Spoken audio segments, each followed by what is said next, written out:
Sa bawat sulok ng Pilipinas, may mga kwentong bumabalot sa dilim ng gabi, mga kwentong bumubulong ng takot at misteryo. Isa na rito ang kwento ng isang magandang dalaga na kilala sa kanilang baryo bilang mabait, matalino, at magalang, si Lika. Pero sa kabila ng kanyang maamong mukha at mabuting asal, may lihim siyang pinanggagalingan. Isang lihim na bumabalot sa kanyang pagkatao, na matagal nang itinago sa likod ng yaman at katahimikan ng kanilang pamilya. Si Lika ay apo ng isang mayamang matandang babae na halos kinatatakutan na ng buong baryo, si Lola Remedios. Bagamat may edad na, si Lola Remedios ay kilala pa rin sa kanyang tikas, sa kanyang matalim na mga mata, at sa kayamanang tila hindi nauubos. May nagsasabing minana raw ito sa kanyang yumaong asawa. Pero mas marami ang naniniwala sa ibang dahilan na may kapalit ang lahat ng kanyang kasaganahan. Ayon sa matatanda sa baryo, si Lola Remedios ay isang aswang. Palaging nakasarado ang mga bintana ng lumang bahay nila sa dulo ng kabubatan. Hindi basta-basta nakakalapit ang kahit sinong tao. Tanging si Lika lamang ang nakikitang palaging lumalapit sa bahay na yon tuwing gabi ng kabilugan ng buwan.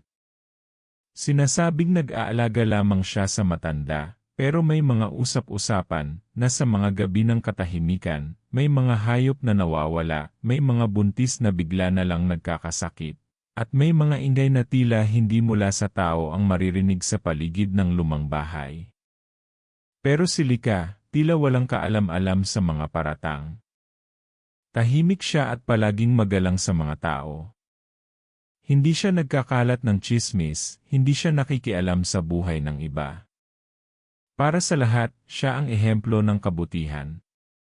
Kaya nang magkaroon ng pagkakataon na mapalapit sa kanya ang isang binatang taga-Maynila na nagbakasyon sa baryo, si Carlo, napaibig ito agad sa ganda at hiwaga ni Lika. Si Carlo ay mahilig sa mga urban legend at paranormal. Kaya't sa una, iniisip lang niyang kwento-kwento lang ang tungkol sa aswang. Ngunit habang mas napapalapit siya kay Lika, mas ramdam niyang may kakaibang nangyayari sa paligid. May mga gabing hindi niya makontak si Lika. May mga pagkakataong bigla na lang siyang kinikilabutan sa bahay nila, lalo na kapag bumibisita ito. At isang gabi, habang sinusundan niya si Lika papunta sa bahay ni Lola Remedios, may nakita siyang hindi niya kailanman makakalimutan, isang aninong hindi niya maipaliwanag, gumagalaw sa bubong ng bahay. Tila isang nilalang na hindi pangkaraniwan. Pero hindi pa doon nagtatapos ang kanyang nadiskubre. Dahil nang sumilip siya sa bintana, may nakita siyang isang ritual. At sa gitna ng dilim, sa ilalim ng bilog na buwan, bumaling si Lika sa direksyon niya, nakangiti, pero hindi na siya ang parehong Lika na una niyang minahal. Hindi makagalaw si Carlo. Nakadikit ang noo niya sa malamig na salamin ng bintana habang pinagmamasdan si Lika sa loob ng bahay. Sa harap ng isang lumang altar na may kandila, dahon, at kakaibang mga anting-anting, nakaluhod si Lika. Ang mga mata niya ay nakapikit, at tila may sinasambit na hindi maunawaan ni Carlo. Sa tabi niya, nakatayo si Lola Remedios, nakasuot ng itim, nakayuko ang ulo, hawak ang isang baston na parang may inukit na mga simbolo. Sa paligid nila, may mga palamuti sa dingding na hindi karaniwang nakikita sa mga bahay ng karaniwang Pilipino. Ang buong paligid ay tahimik, pero ramdam ni Carlo ang bigat ng hangin. Ang tahimik na baryo ay tila naging lugar ng isang lihim na ritual. Hindi niya maintindihan ang nararamdaman niya, takot, kaba, pero may halong pagkabighani pa rin kay Lika. Gusto niyang pumasok at tanungin kung ano ang ginagawa nito, pero alam niyang hindi siya dapat nandoon. Isa siyang tagalabas. Isa siyang hindi dapat makakita ng ganitong tagpo. Bumalik sa alaala ni Carlo ang mga kwento ng matatanda sa baryo. Noon pa man, may mga nagsasabi na ang pamilya ni Lika ay may koneksyon sa mga nilalang ng dilim. Na ang yaman nila ay hindi basta pinaghirapan, kundi bunga ng kasunduan sa mga nilalang na hindi mata ng tao ang dapat nakakakita. Pero dahil walang pruweba, ang lahat ay tinuring lang na tsismis. Hanggang ngayon. Kinabukasan, hindi mapakali si Carlo. Tinangka niyang kausapin si Lika, pero tila umiwas ito. Ang dating malambing at palangiti niyang dalaga, parang may itinatago na. At ang mga mata nito may kakaiba. Parang laging gising, laging alerto, at kung minsan, parang hindi na siya ang dating Lika. Sa kagustuhang makahanap ng kasagutan, nagsimulang magtanong-tanong si Carlo sa mga matatanda sa baryo.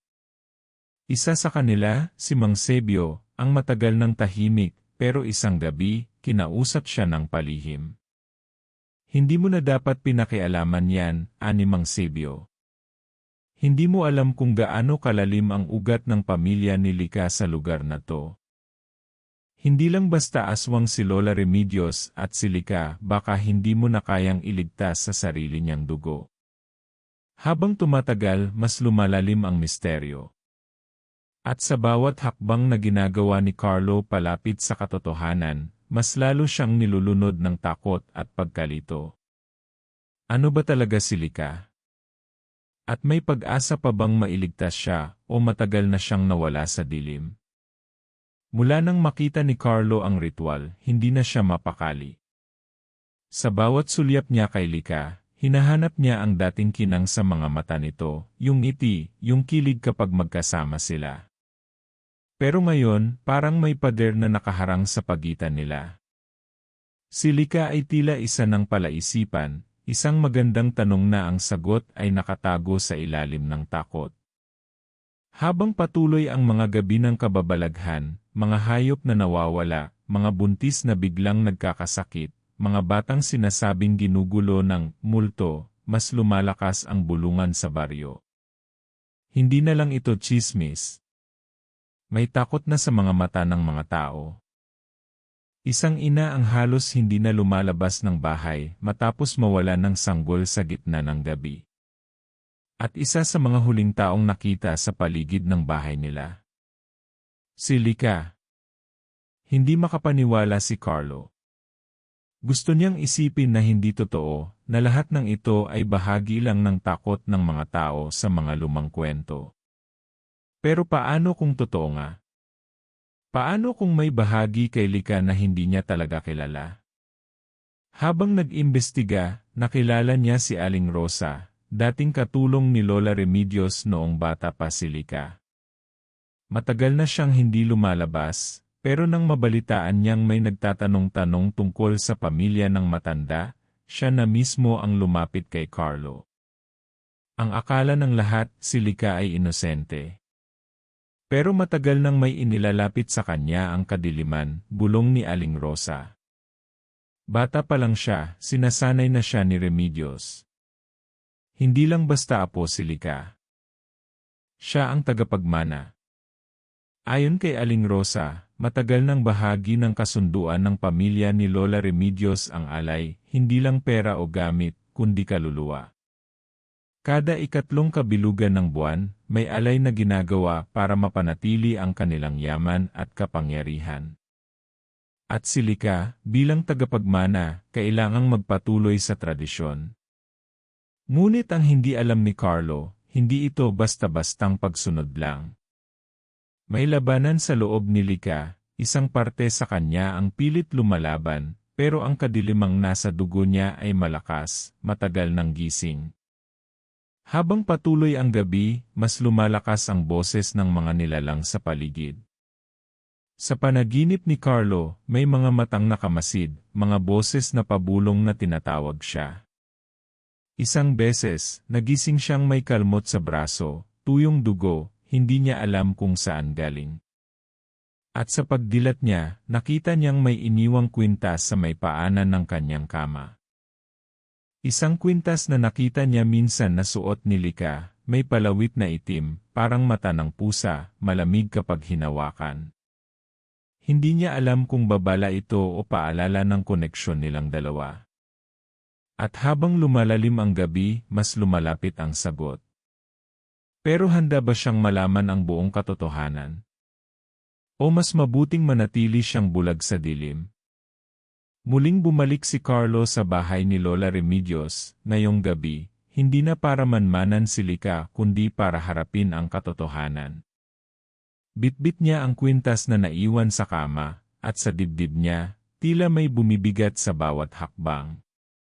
Ang paligid ay tahimik, masyadong tahimik para sa isang baryo. Wala ni isang kuliglig, ni isang alingawngaw ng aso. Tila ang buong gabi ay nakahawak ng hininga, nag-aabang sa mangyayari. Paglapit niya sa lumang bahay, ramdam niyang may nagmamasid. Ang mga bintana ay may dilaw na ilaw mula sa loob, at sa bawat hakbang niya palapit, para bang may bulong sa hangin, hindi maintindihan, pero malinaw na may nilalang na hindi mata ng tao ang nagbabantay. Hindi niya alam kung takot o galit ang nangingibabaw, pero isa lang ang sigurado, hindi na siya pwedeng umatras. Bigla siyang napatigil sa paglakad nang may narinig siyang kaluskos sa gilid ng bahay. Doon niya nakita si Mang Sebio, duguan ang kamay, hingal na hingal. Tumakas ka na, Carlo, bulong nito. Hindi mo sila kayang kalabanin. Pero hindi umalis si Carlo. Si Lika kailangan ko siyang iligtas, sagot niya. Napailing lang si Mang Sebio. Hindi mo na siya maililigtas kung pinili na niya ang kadiliman. Sa loob ng bahay, naroon si Lika, nakasuot ng pulang saya, nakatayo sa gitna ng altar.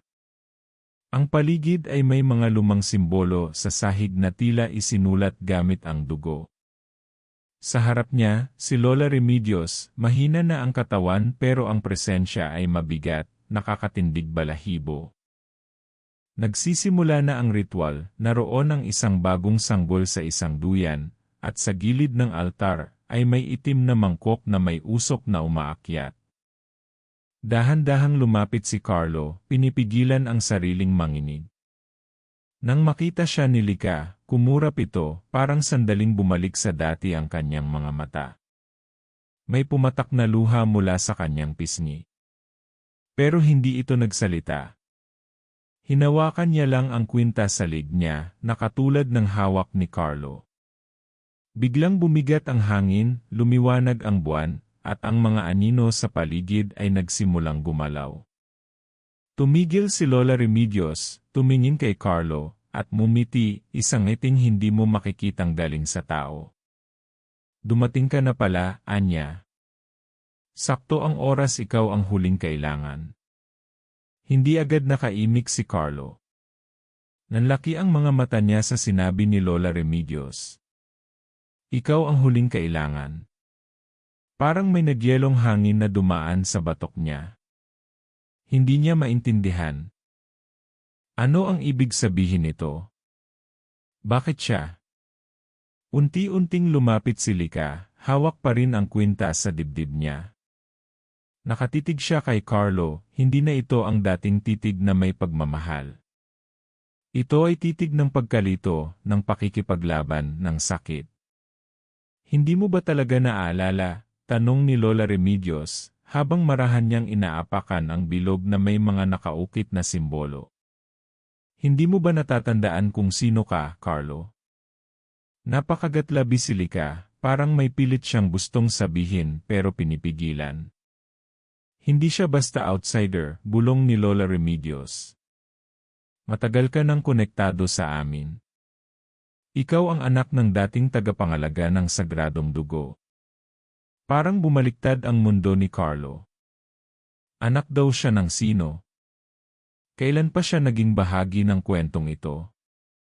Bigla niyang naalala ang luma nilang bahay sa Maynila, ang mga larawan ng isang lalaking hindi niya kailanman nakita, pero lagi raw binabanggit ng kanyang lola, isang lalaking misteryosong nawala noon pa man siya ay bata pa.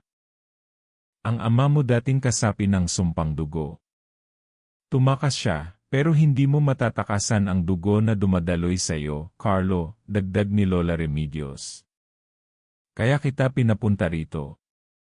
Kaya kita hinayaan mapalapit kay Lika. Nanginig si Carlo sa narinig. Ibig sabihin, planado ang lahat. Ang pagkakilala nila ni Lika, ang pagkakagusto niya dito, lahat ba yon ay parte ng mas malalim na plano? Hindi ko sinadya, biglang bulalas ni Lika, umiiyak na. Akala ko kaya kong pigilan. Akala ko kaya kong lumaban. Pero Carlo, sa bawat gabi na dumadaan, mas nararamdaman ko kung anong klase talaga ako. At ikaw lang ang makakapigil sa tuluyan kong pagkawala. Lalong bumigat ang paligid. Uminit ang sahig, at ang apoy sa mga kandila ay naging bughaw.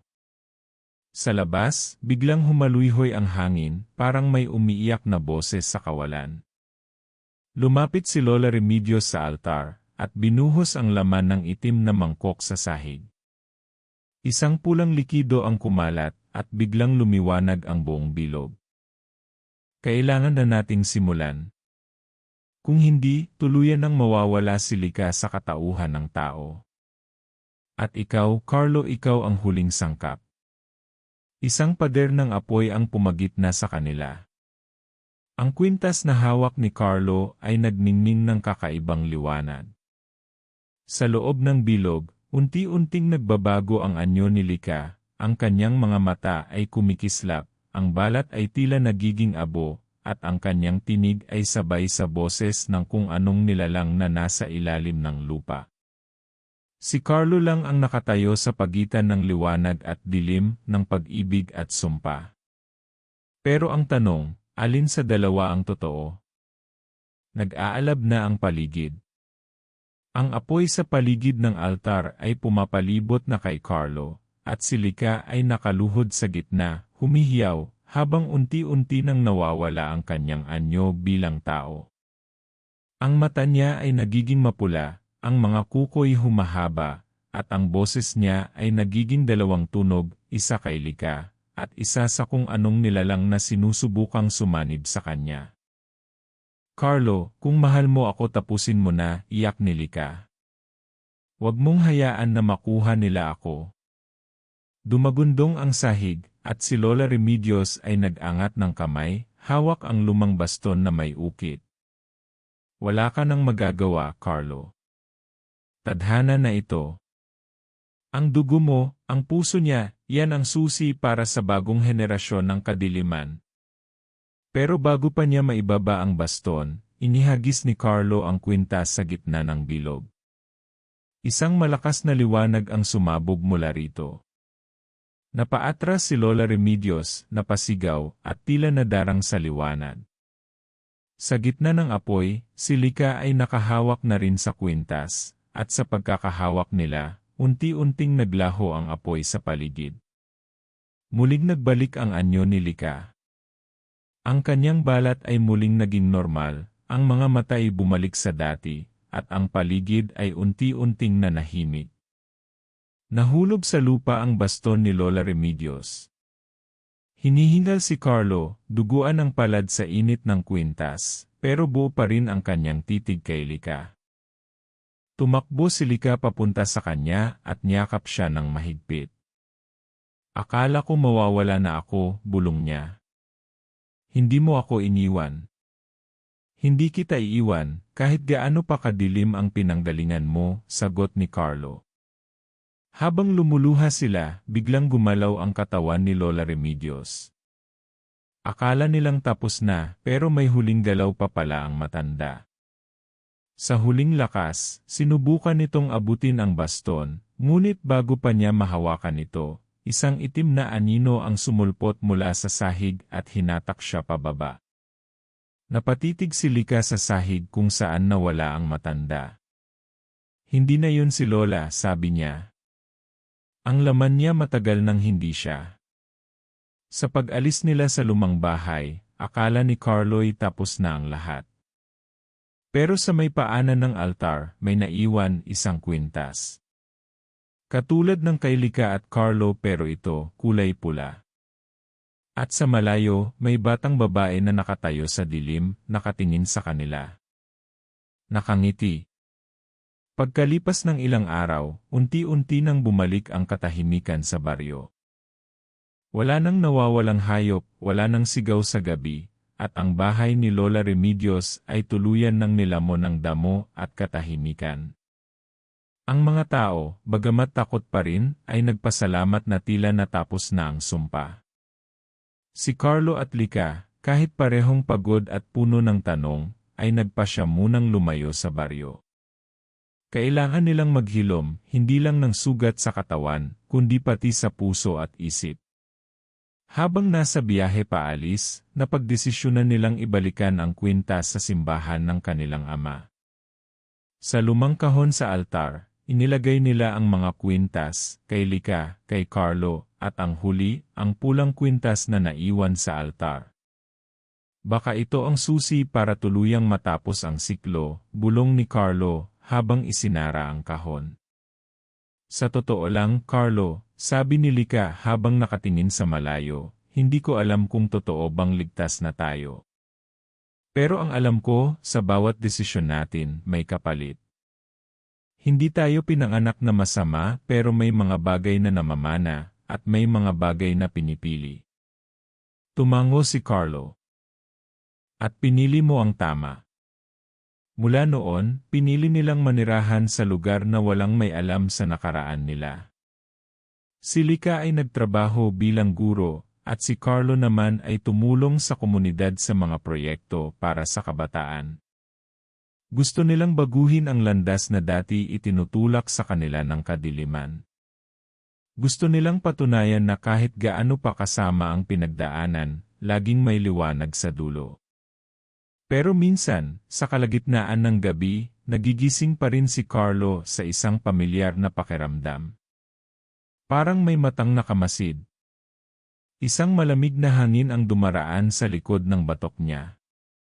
Titingin siya sa bintana, at makikitang may batang babaeng nakatayo sa kanto ng kalsada, suot ang pulang kwintas, nakangiti, katulad ng nakita nila noon.